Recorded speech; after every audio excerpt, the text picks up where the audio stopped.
Welcome to the bird media. నేను మీ పవన్ కృష్ణమూర్తి.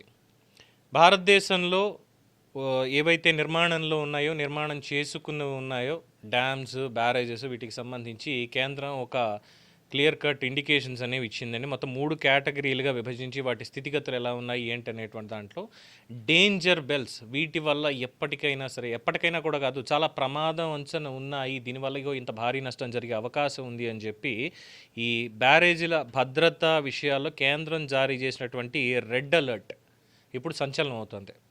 దాంట్లో కూడా తెలంగాణలో ముఖ్యంగా కాళేశ్వరం ఛానల్ ఏదైతే ఉందో టోటల్గా దాంట్లో మేడిగడ్డ బ్యారేజ్ చాలా చాలా చాలా డేంజర్ స్థాయిలో ఉంది అని చెప్పి అందులో మెన్షన్ చేసింది. సరే, దీనికి ఒక చిన్నపాటి రైటప్.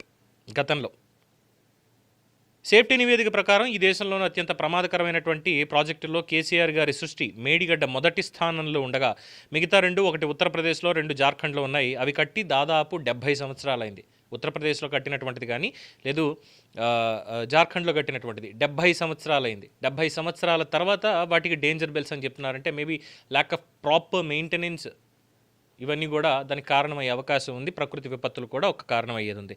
బట్ కనీసం 10 ఏళ్ళు కూడా పూర్తి చేసుకున్నటువంటి Medigadda number 1 place in the danger అనేదంటే ఇక మీ విజ్ఞతగా వదిలేస్తున్నాం. కాళేశ్వరం ప్రాజెక్ట్ కాంప్లెక్స్కి దాదాపు 1,50,000 కోట్లు అవుతుందని, ఇప్పటికే 1,10,000 కోట్లు అయిందని అంచనా. ఆంధ్రప్రదేశ్కి కూడా 1,00,000 కోట్లతో ఉమ్మడి ప్రాజెక్టులు కట్టిపెడతానని జగన్మోహన్ రెడ్డి గారిని ప్రభావితం చేయడానికి చూడగా రాష్ట్రమంతా అలాంటి వాళ్ళు తిరిగి వద్దని చెప్పి హెచ్చరించాము, నివేదికలు ఇచ్చాం, అదృష్టం ఆగిపోయారు. అందుకని ఎవరి పని వాళ్ళు చేయాలి అని చెప్పి చలసాని శ్రీనివాస్ గారు చెప్పినటువంటి మాట ఇది. ఆ రోజులో కూడా అంటే ఇక్కడ ఏదో కావాలని ఆంధ్రప్రదేశ్ని తీసుకురావడం అని కాదు. ఆ రోజు కేసీఆర్ గారికి ఉన్నటువంటి అది విజన్ అనుకోండి, ఇంకోటి అనుకోండి, మొత్తం కాళేశ్వరం ప్రాజెక్ట్ ఇది, దీనిది ఇది, ఇలాగా ఆయకట్టు. ఎందుకంటే పోనీ వరికి సంబంధించి నాట్లు పెరిగాయి, లేదంటే ఎక్కువ పంట పండించారు అనేది ఆయన క్రెడిట్ ఇచ్చినప్పటికీ కూడా ఇందులో నా వేలు పెట్టలేదు. డిజైన్ల విషయంలో ఏది ఎక్కడ కట్టాలి, తమ్మిడిహట్టి దగ్గర, లేదంటే మేడిగడ్డ దగ్గర, లేదంటే అన్నారం, సుందిళ్ళ, ఎన్నో చాలా ఉన్నాయి కదా.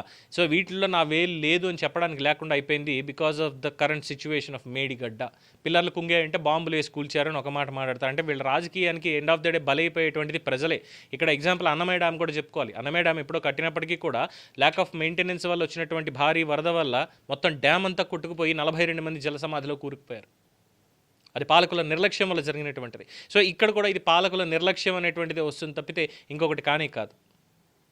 సో డేంజర్ బెల్స్ కేంద్రం హెచ్చరిక ఇచ్చింది. దీనికి సంబంధించినటువంటి వివరాలు కూడా చాలా స్పష్టంగా చెప్పింది. మొత్తం 3 కేటగిరీల కింద విభజించి డ్యామ్లన్నింటినీ కూడా తక్షణ అత్యవసర మరమ్మతులు దీనికి చాలా అవసరం అని చెప్పింది. దాంట్లో ఈ మేడిగడ్డ మొదటి స్థానంలో ఉంది. అలాగే ఈ మేడిగడ్డ పిల్లర్లు కుంగినటువంటి దానికి త్వరితగతిన దానికి చర్యలు తీసుకోవాలంటూ కూడా సజెస్ట్ చేసింది.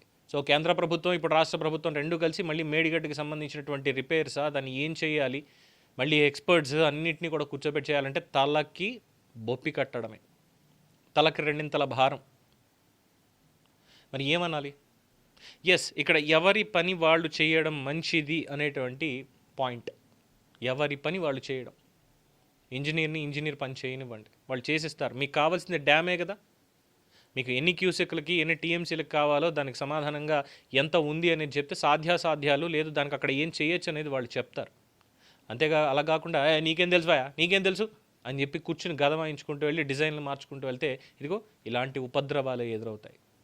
దీనివల్ల నష్టపోయేది కేసీఆర్ కాదు, జగన్మోహన్ రెడ్డి కాదు, నరేంద్ర మోడీ కాదు, రాహుల్ గాంధీ కాదు, తెలంగాణ ప్రజలు. పార్టీలు లేవు, తెలంగాణ ప్రజలు మాత్రమే నష్టపోయేది. ఎవరు చెప్తారు సమాధానం దీనికి? ఆ నష్టాన్ని ఎవరు భర్తీ చేయగలుగుతారు? అన్నమయ్య డ్యామ్ కొట్టుకుపోయినటువంటి దాంట్లో 42 కుటుంబాలు, ఆ కుటుంబాలు అనాథలైపోయాయి.